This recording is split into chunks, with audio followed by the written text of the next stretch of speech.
मित्रांनो, शुभविवाह या मालिकेच्या महा एपिसोडच्या दुसऱ्या भागामध्ये आपण पाहणार आहोत.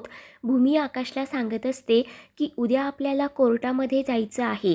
तिथे खूप गर्दी असेल आणि त्यातच एक काळे कोटवाले काका तुला काही प्रश्न विचारतील. तुला त्या प्रश्नांची न घाबरता खरीखुरी उत्तरं द्यायची आहेत.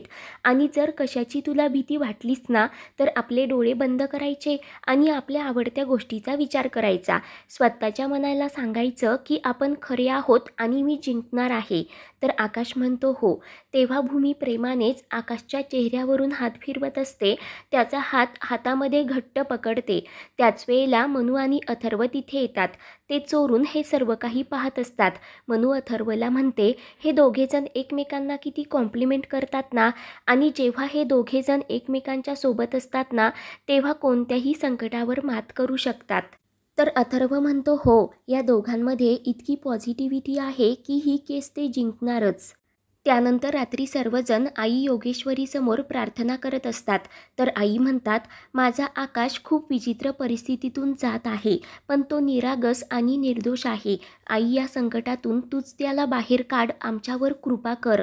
त्यावर भूमी म्हणते, आई, तुमचे आणि आई योगेश्वरीचे आशीर्वाद आहेत आकाशच्या पाठी, त्यामुळे तुम्ही नका काळजी करू. आकाश लवकरात लवकर या केसमधून बाहेर निघेल. आणि त्याच वेळेला आई योगेश्वरीच्या डोक्यावरील एक फूल खाली पडतं. शुभ संकेत मिळाला म्हणून आता सर्वजण खूपच खुश होतात. तर आजी आनंदानेच म्हणतात, भूमी अगं, बघितलंस का, देवी आईने सुद्धा कौल दिला. आता मला खात्री आहे की आकाश नक्कीच या केसमधून निर्दोष मुक्त होणार. तर राजा काका म्हणत असतात, आता आपण निघायला हवं. भूमी म्हणते, राजा काका, आत्या, तुम्ही पुढे व्हा. माझं वाटेत एक काम आहे, ते पूर्ण झाल्यानंतर मी येते तुमच्या पाठी. तर आकाश विचारतो, सायकल राणी, तू लवकर येशील ना? तर भूमी म्हणते, हो आकाश, आपण आता लवकरच भेटूयात. त्यानंतर भूमी लगेच तेथून निघून जाते. तर रागिनी अभिला विचारते, आपलं काम झालं ना? त्यावर अभि म्हणतो, हो आई, तू काळजीच करू नकोस. तेव्हा रागिनीला आठवतं की जेव्हा किचनमध्ये भूमी पीठ मळत असते, त्याच वेळेला वकील भानुशालीचा भूमीला कॉल येतो. तेव्हा भूमी तो फोन स्पीकरवर ठेवते. तर वकील भानुशाली भूमीला सांगत असतात, उद्या कोर्टामध्ये जो मेन साक्षीदार आपल्याला हजर करायचा आहे, त्याला आणण्यासाठी तुम्हाला जावं लागेल. मी गेलो असतो, परंतु मला कोर्टामध्ये लवकर पोचून काही फॉर्मॅलिटीज कंप्लीट करायच्या आहेत. म्हणून आता तुम्हीच त्याला वेळेवर कोर्टामध्ये घेऊन या. आणि एक गोष्ट लक्षात ठेवा, जर हा साक्षीदार वेळेवर कोर्टामध्ये पोचला नाही तर आपली केस खूप वीक होऊ शकते, त्यामुळे बी अलर्ट. त्यावर भूमी म्हणते, ठीक आहे, तुम्ही काळजी करू नका, त्याला कोर्टामध्ये आणण्याची जबाबदारी माझी. आणि मित्रांनो, हे सर्व रागिनी आत्या चोरून ऐकत असते. तेव्हा ती ठरवते की हा जो कोणी साक्षीदार आहे, मी त्याच्यापर्यंत भूमीला पोचूच देणार नाही. आणि मग तो साक्षीदार कोर्टामध्ये उभं राहण्याचा प्रश्नच येत नाही. भूमी, तू कितीही शानपणा केलास ना, तरीही माझ्या इतका वाईटपणा कुठून आणशील? म्हणून रागिनी आत्या खुश होते. ती म्हणते की शेवटच्या क्षणीसुद्धा मी ही केस फिरवू शकते. या रागिनी पटवर्धनच्या नादाला लागशील ना, तर धुळीस मिळशील, हे लक्षात ठेव. त्यानंतर इकडे सर्वजण कोर्टामध्ये जमलेले असतात आणि भूमीची वाट पाहत असतात. त्याच वेळेला जजसुद्धा तिथे येतात आणि आता कोर्टाच्या केसला सुरुवातसुद्धा झालेली असते, परंतु अजूनही भूमी कोर्टामध्ये पोचलेली नसते.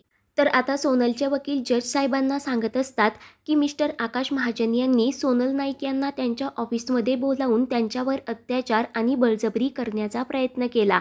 आता त्या दिवशी नक्की काय घडलं होतं ते जाणून घेण्यासाठी मी मिस सोनल यांना विटनेस बॉक्समध्ये बोलवण्यासाठी परमिशन मागतो. त्यावर जज म्हणतात, परमिशन ग्रँटेड. तर आता सोनल ही विटनेस बॉक्समध्ये येऊन उभी राहते. तेव्हा तिचे वकील म्हणतात, त्या दिवशी ऑफिसमध्ये जे काही घडलं ते तुम्ही सविस्तरपणे कोर्टामध्ये सांगा. तर दुसरीकडे भूमी ही कोर्टामध्ये येण्यासाठी निघालेली असते, परंतु तेव्हाच काही गुंड भूमीच्या रिक्षाला आडवे होतात आणि भूमीच्या मानेला तलवार लावतात. ते पाहून भूमीला मोठा धक्का बसतो. ती खूपच घाबरते.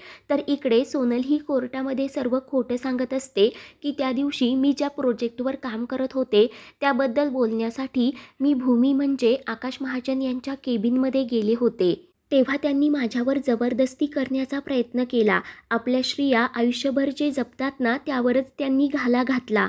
आणि आयुष्यभर जे दुःख मी विसरू शकत नाही, असं दुःख दिलंय या माणसाने मला. त्यामुळे या माणसाला शिक्षा झालीच पाहिजे. नाहीतर कायदा आणि माणुसकी यावरील लोकांचा विश्वासच उडेल. मला न्याय मिळालाच पाहिजे जज साहेब असं म्हणत सोनल मोठमोठ्याने रडण्याचं नाटक करत असते. तर इकडे भूमी मोठ्यानेच ओढून त्या गुंडांना म्हणत असते, सोडा मला, तुम्ही माझा रस्ता का अडवलाय? मला माझ्या नवऱ्याला वाचवण्यासाठी कोर्टामध्ये पोचायचं आहे, मला जाऊ द्या. त्यावर ते गुंड हसतच म्हणतात, अगं तू तिथे कोर्टामध्ये पोचू नये म्हणून तर तुझा रस्ता आम्ही अडवलाय. तेव्हा ते ऐकताच भूमी चिडूनच त्या गुंडांना लाथाने बाजूला ढकलते आणि तेथून पळू लागते. तेव्हा ती गुंड तलवार घेऊन भूमीच्या पाठीमागे पळत असतात. तर इकडे आकाशचे वकील भानुशाली सोनलला विचारतात, तुम्ही सोनल नाईक हो ना? त्यावर ती म्हणते हो. त्यावर ते वकील विचारतात, मग सोनिया कुणाचं नाव आहे? आणि ते ऐकून सर्वांनाच मोठा धक्का बसतो. तर भानुशाली म्हणतात, काय झालं? एवढा विचार का करताय? मी योग्य तेच बोलतो ना. सोनियासुद्धा तुमचंच नाव आहे ना? तर आता सोनल ही खूप गोंधळलेली असते. ती म्हणते, हो, सोनिया माझं निकनेम आहे. लाडाने मला सोनियासुद्धा म्हणतात. तर भानुशाली म्हणतात, हो का? म्हणजे मुलगी एक आणि नावे दोन. तुम्हाला दोन दोन आयडेंटिटी ठेवायला आवडतात ना? सोनल विचारते म्हणजे? त्यावर भानुशाली म्हणतात की सोनल ही एकदम साधी, सिंपल आणि वेगळी. तर सोनिया ही एकदमच डिफरंट. म्हणजे तुम्हाला दोन अवतारसुद्धा घेता येतात. कारण सोनम आणि सोनिया या दोघांच्या लाईफस्टाईलसुद्धा वेगवेगळे आहेत. आणि हे खोटं आहे असं प्लीज बोलू नका, कारण तुमच्या दोन्ही अवतारातील माझ्याकडे फोटोज आहेत. आणि ते ऐकून सोनल व रागिनीला तर घामच फुटतो. इकडे भूमी पुढे पळत असते, तर अजूनही ती गुंड भूमीचा पाठलाग करत असतात, तिच्या रस्त्यात आडवे होतात. तर इकडे सोनलचे वकील म्हणतात, याचा या केसशी काही एक संबंध नाही, कारण वेळ आणि जागेनुसार आपण वेगवेगळे कपडे घालू शकतो, त्यात कोणताही गुन्हा नाही. तर वकील भानुशाली म्हणतात, ठीक आहे, एका माणसाचे दोन चेहरे असू शकतात, परंतु ज्या मुलीवर अत्याचार झाला, मिस सोनल तर मगाशीच म्हणत होत्या की आयुष्यभर मला तोंड बाहेर काढण्याची सुद्धा यांनी जागा ठेवली नाही. मग त्याच मिस सोनल या समाजामध्ये दोन चेहरे घेऊन कशा फिरू शकतात? आणि मिस सोनल हे सगळं काही करत आहेत कारण आतून तुटून गेलेली मुलगी कधीच समाजामध्ये दोन चेहरे घेऊन वावरू शकत नाही, कारण त्याचं तिला भानच राहणार नाही. मग मिस सोनल हे सगळं काही कसं करतात? त्यानंतर वकील भानुशाली आकाशला विटनेस बॉक्समध्ये बोलवण्याची परमिशन मागतात.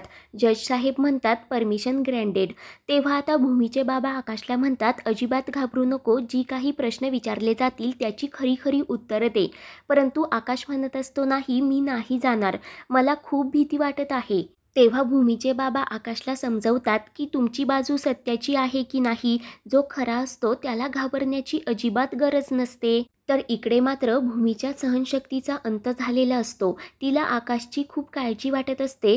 तेव्हा ती एक दांडा हातात घेते आणि एका गुंडाला चांगला चोप देऊ लागते. तर इकडे आकाश हा घाबरतच विटनेस बॉक्समध्ये येऊन उभा राहतो. तेव्हा वकील भानुशाली त्याला म्हणतात, त्या दिवशी जे काही घडलं होतं ते तुम्हाला बोलावंच लागेल तुमच्या सायकल राणीसाठी. तर इकडे दुर्गा रूप धारण करत भूमी ही त्या गुंडांशी दोन हात करतच असते. तेव्हा ती त्या गुंडांवर तलवार उग्रवत म्हणते, खबरदार पुढे आलात तर मी कोर्टामध्ये तर जाईनच, परंतु माझ्या आकाशसाठी मी एकेकाचा जीव घ्यायला सुद्धा मागे पुढे बघणार नाही. तेव्हा ती गुंड खूपच घाबरतात आणि तेथून पळून जातात. परंतु मित्रांनो, भूमी तिथे चक्कर येऊन खाली कोसळते. पुढील भागात सर्वजण कोर्टामध्ये भूमीची वाट पाहत असतात. 15 मिनिटं दिलेली असतात. तर सोनलचे वकील म्हणत असतात की मिस भूमी कोर्टामध्ये येणार नाही कारण त्या पळून गेल्या आहेत. परंतु मित्रांनो, त्याच वेळेला भूमी ही कोर्टामध्ये येते. ते पाहून रागिनी सोनलला मोठा धक्का बसतो. तर बाकी सर्वजण खूपच खुश होतात. पुढील भागांच्या अपडेट्ससाठी चॅनलला सबस्क्राईब करा.